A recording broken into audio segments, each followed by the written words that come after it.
Hello dears, कैसे हैं आप सब। I hope all of you will be fine. मैं स्वाति और आप सब मेरे साथ स्टडी कर रहे हैं मेरे चैनल माइंड फ्यूल एक्सप्लोजन पर। आज हम पढ़ने वाले हैं क्लास 9 का मैथ्स का टॉपिक कंपाउंड इंटरेस्ट, जो बच्चों को बड़ा परेशान करता है। वो कहते हैं मैम समझ ही नहीं आता, कब अमाउंट निकालने के लिए प्रिंसिपल में सिंपल इंटरेस्ट को ऐड कर देते हैं, कभी अमाउंट निकालने के लिए प्रिंसिपल में कंपाउंड इंटरेस्ट को ऐड कर देते हैं। बड़ा कंफ्यूजन रहता है उन्हें। तो आपके सारे डाउट्स इस वीडियो के बाद क्लियर हो जाएंगे। बट वीडियो को स्टार्ट करने से पहले चैनल को सब्सक्राइब कर लें और वीडियो को लाइक कर दें। साथ ही ज्यादा से ज्यादा लोगों को शेयर करें ताकि जो भी न्यू अपडेट्स हैं वो आपको रेगुलरली मिलती रहें और जिन बच्चों को भी कंपाउंड इंटरेस्ट में डाउट है उनके डाउट भी क्लियर हो जाएं। चलिए आइए, हमारा टॉपिक है कंपाउंड इंटरेस्ट। कंपाउंड इंटरेस्ट में सबसे पहले यानी आज हम इंट्रोडक्शन देखेंगे। इसमें जो टर्म्स यूज होते हैं वो टर्म्स को समझेंगे, सिंपल इंटरेस्ट देखेंगे, कंपाउंड इंटरेस्ट देखेंगे और कंपाउंड इंटरेस्ट सिंपल इंटरेस्ट में डिफरेंस क्या है वो भी समझेंगे। ठीक, तो स्टार्ट करने से पहले सबसे पहले हम एसआई यानी कि सिंपल इंटरेस्ट को देखेंगे। सिंपल इंटरेस्ट वैसे तो क्लास 6 से ही स्टार्ट हो जाता है और क्लास 8 तक तो कंपाउंड इंटरेस्ट भी उसमें इंक्लूड हो जाता है। सिंपल इंटरेस्ट को हमें एग्जाम्पल से समझते हैं। सपोज करिए आपका कोई एक फ्रेंड है जिसने आपसे कहा यार मुझे 200 रुपीज की नीड है यानी जरूरत है, मैं तुम्हें 2 साल बाद रिटर्न कर दूंगा, दे दो मुझे। तो आपने अपना दिमाग यूज किया और आपने कहा यार मुझे क्या मिलेगा इससे। तो उसने कहा कि तुम ऐसा करना, जो तुम मुझे पैसा दोगे उसका 5% मैं तुम्हें क्या करूंगा पर एनम यानी 1 साल के हिसाब से ज्यादा पैसे दूंगा। तो आपने कहा अच्छा ऐसा, ठीक है। तो आपने क्या किया, आपने उसको 5% पर एनम के हिसाब से एक्स्ट्रा मनी अगर वो आपको देगा तो आपने उसको उसके अकॉर्डिंग पैसे दे दिए। इसे ही हम अब न्यूमेरिकल रूप से समझते हैं।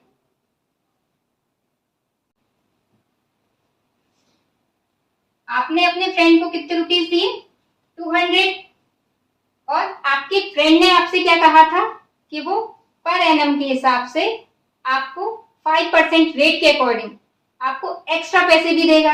मतलब जो आपका है वो तो रिटर्न करेगा ही करेगा, साथ में जो पैसे दिए हैं उसका 5% 1 साल के अकॉर्डिंग भी वापस करेगा। यानी कि लिया कब तक है, 2 साल का, पहले हम 1 साल में कितने वापस करेगा एक्स्ट्रा वो निकालें। तो देखो 200 का 5%, 200 का 5% कितना होगा, 200 इंटू 5 अपॉन में 100, 20 से 20 गए, ये कितना आ गया 10 रुपीज। तो यानी कि जो आपने उससे यानी जो आपने अपने फ्रेंड को दिए हैं 200 रुपए, वो 200 रुपए तो देगा ही और साथ में एक्स्ट्रा कितने देगा, 10 रुपए 1 साल में। लेकिन उसने तो कितने समय के लिए लिया है, 2 साल के लिए। तो इसी में हम क्या कर दें, 2 का मल्टीप्लाई और कर दें। तो ये कितना हो गया 20 रुपीज, यानी आपको वो कितने एक्स्ट्रा देगा, 20 रुपीज और देगा। तो ये जो 20 है यही तो ऐसा ही है, ये क्या निकला, सिंपल इंटरेस्ट।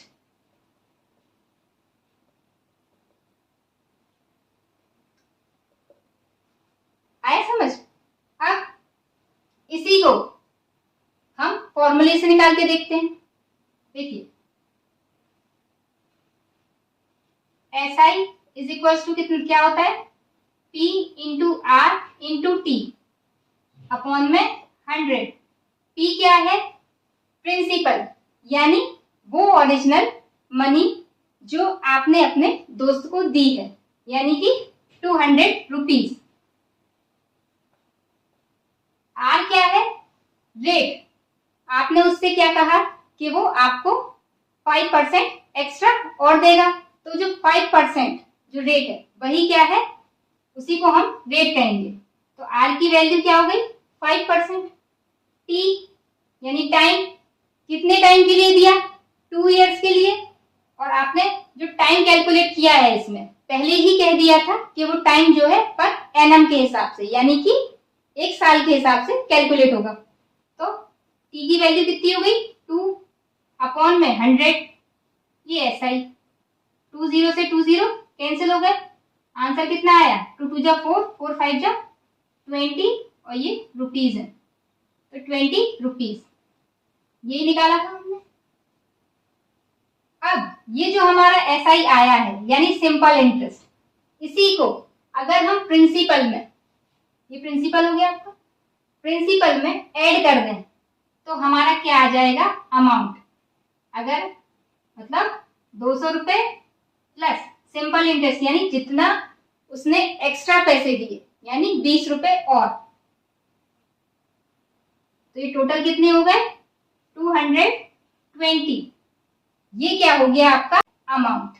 अमाउंट यानी कि वो पैसा जिसमें जो आपने दिया था अपने दोस्त को वो भी शामिल है, साथ ही जो उसने एक्स्ट्रा यानी एज अ इंटरेस्ट के तौर पे दिया वो भी शामिल है। तो ये था आपका सिंपल इंटरेस्ट और अमाउंट। सिंपल इंटरेस्ट को समझने के बाद अब बारी है कंपाउंड इंटरेस्ट को समझने की। उसे भी हम सेम एग्जांपल से समझते हैं। आपका फ्रेंड क्या होता है, फिर से आता है आपके पास और आपसे कहता है यार मुझे फिर से 200 रुपीज की जरूरत आन पड़ी है और मैं तुम्हें 2 साल बाद रिटर्न कर दूंगा, तुम चाहो तो फिर से मुझसे 5% के हिसाब से क्या करना, एक्स्ट्रा मनी जो है पर एनम के हिसाब से ले लेना। तो अब आपने क्या किया, अपना एक्स्ट्रा दिमाग चलाया। अब आपने कहा अब कहानी में थोड़ा सा ट्विस्ट लाते हैं। तो आपने क्या किया, आपने कहा जो मनी है उस पे तो जो 5% से दे रहे हो वो तो देना ही, पर साथ में जो 1 साल पे जो भी आपका इंटरेस्ट बनेगा उस पर भी मुझे 5% के अकॉर्डिंगली एक्स्ट्रा मनी भी देनी पड़ेगी तुमको। तो उसने कहा अच्छा, तो उसने कहा ठीक है ले लेना। इसे ही हम क्या कहेंगे, कंपाउंड इंटरेस्ट, यानी कि ब्याज पर भी ब्याज। चलिए अब हम इसको समझते हैं। आपने अपने फ्रेंड को कितना दिया 200 रुपीज, और वो क्या करेगा 200 रुपीज पे 1 ईयर में जो इंटरेस्ट बनेगा 5% से वो आपको रिटर्न करेगा। तो 200 का 5% यानी कि 5 अपॉन में 100,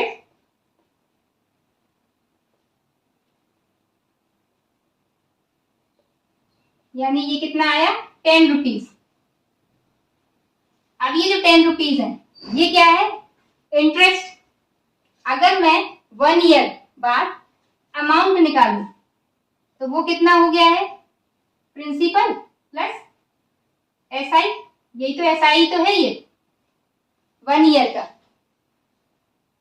अमाउंट कितना हो रहा है आपका, ये 200 प्लस एसआई यानी कि 10 रुपीज। ये मैंने अलग अलग क्यों लिखे हैं, क्योंकि मैं आपको कंपाउंड इंटरेस्ट समझाना चाह रही हूँ। कंपाउंड इंटरेस्ट यानी कि ब्याज पर ब्याज।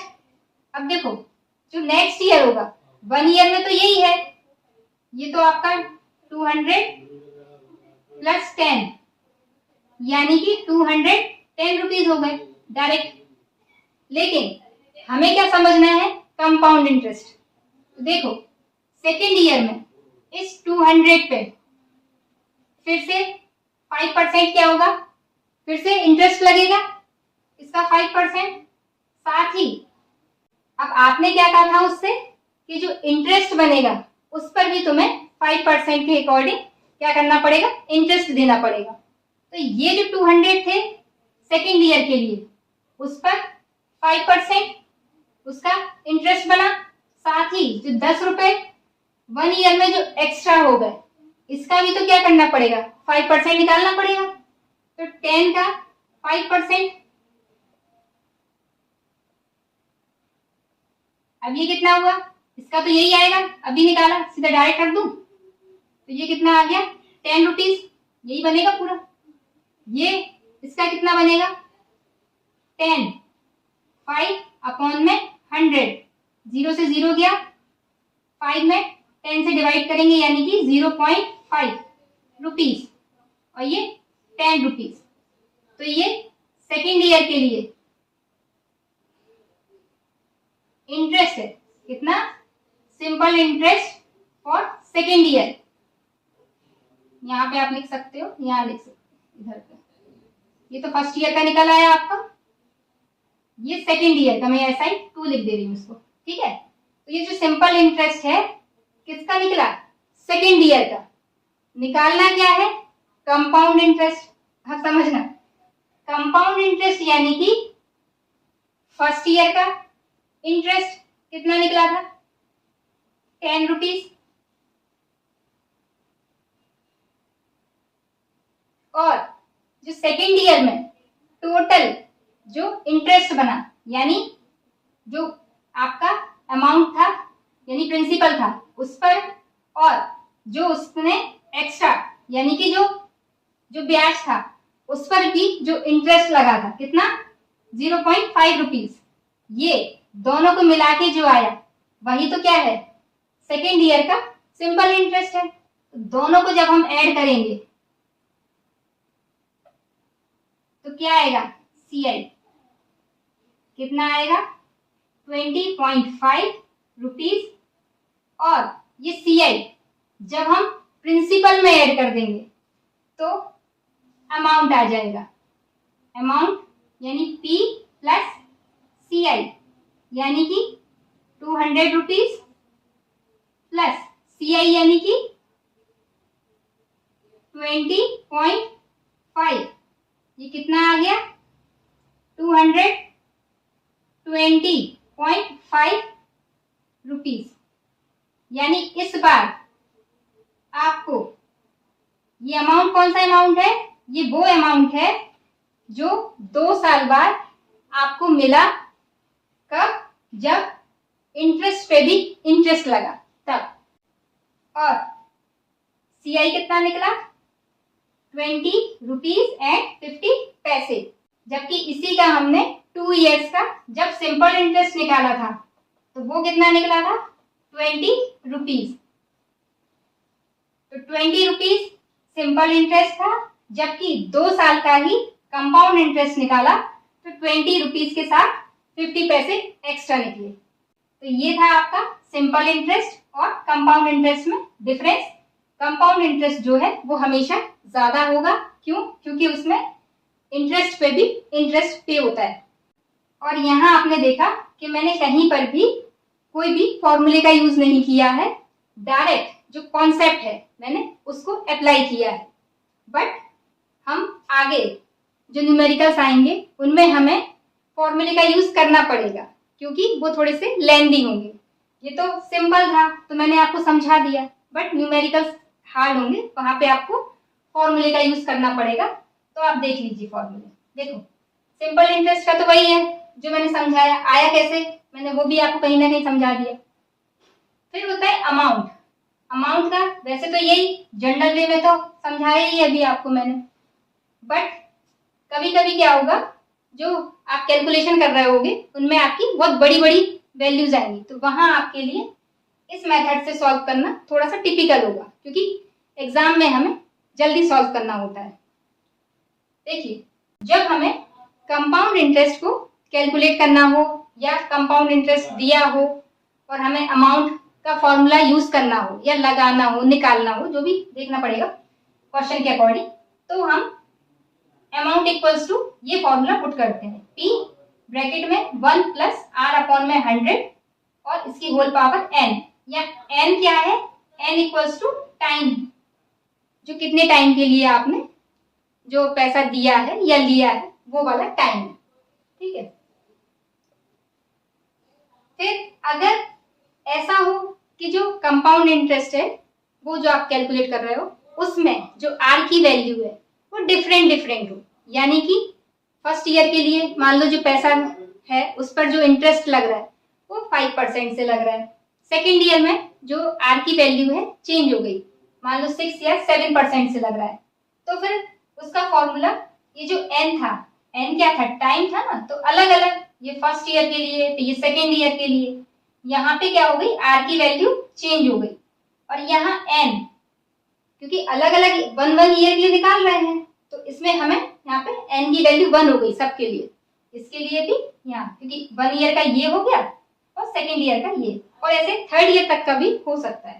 थर्ड ईयर से ज्यादा के कंपाउंड इंटरेस्ट वाले आपके में नहीं आएंगे। ये अमाउंट तो मैंने बता ही दिया आपको, ये फॉर्मूले। इसके अलावा एक चीज और है जो आपको समझनी है, वो है टाइम। कभी कभी टाइम आपको एनुअली देंगे, कभी कभी आपको टाइम कहेंगे क्वार्टरली है, कभी कहेंगे आपसे हाफ ईयरली है। सिंपल इंटरेस्ट में भी जैसे आपने 6, 7, 8 में पढ़ा है, उसमें क्या होता है कि जो टाइम पीरियड होता है, एक सेकेंड, सिंपल इंटरेस्ट में अगर वो आपसे सिंपल ही कह रहा है कि जो अमाउंट है वो आपको 5% की रेट से या 10% की रेट से जो है 2 ईयर्स के लिए, 3 ईयर्स के लिए दिया गया है, और जो सिंपल इंटरेस्ट है वो आपको कैलकुलेट करना है एनुअली। जनरली आपसे एनुअली कैलकुलेट करने को कहेगा, और टाइम भी आपको सिंपल सा दिया है 2 ईयर्स, तो कोई दिक्कत नहीं है। ठीक है, यहाँ पे जैसे आपको क्या कह रहा है, एसआई निकालने के लिए कह रहा है, तो आपको जैसे P इक्वल्स टू दे दिया 1000, R इज इक्वल्स टू दे दिया 4% और T दे दिया मान लो 2, तो आप सिंपल सा क्या करोगे, 1000 प्रिंसिपल, R की वैल्यू 4 और 2 टाइम और अपॉन में 100 रख के कैलकुलेट कर लोगे। अब आपको क्या कह रहा है कि सपोज करिए T इक्वल्स टू जो टाइम है वो 6 मंथ का दे दिया, तो 6 मंथ यानी कि कैलकुलेट करना है ईयरली, तो हम क्या करेंगे 6 में, क्योंकि हमें मंथ को ईयर में कन्वर्ट करना पड़ेगा, तो 1 ईयर में कितने मंथ होते हैं, 12, तो हम क्या करेंगे इसमें 12 से डिवाइड करेंगे, तो T इक्वल्स टू क्या आएगा 1/2। तब हमें इसमें SI की वैल्यू, SI में तब हमें SI निकालने के लिए ये तो सेम ही रहेगा, टाइम की वैल्यू 1/2 पुट करनी पड़ेगी, तब हमारा सिंपल इंटरेस्ट आएगा। तो वहीं अगर वो क्वार्टरली कह दे तो हम क्या करेंगे 3/12 रखेंगे, यानी कि 1/4। बस ये आपको ध्यान रखना है, ठीक है। और फिर हम जो कंपाउंड इंटरेस्ट के क्वेश्चन करेंगे उसमें बहुत वेराइटीज हैं, जैसे जैसे वेराइटीज आती जाएंगी वैसे वैसे मैं आपको उनके कॉन्सेप्ट समझाती जाऊंगी। अगर आपको वीडियो अच्छा लगा तो वीडियो को लाइक कर दें और साथ ही चैनल को सब्सक्राइब कर लें और ज्यादा से ज्यादा लोगों को शेयर करें।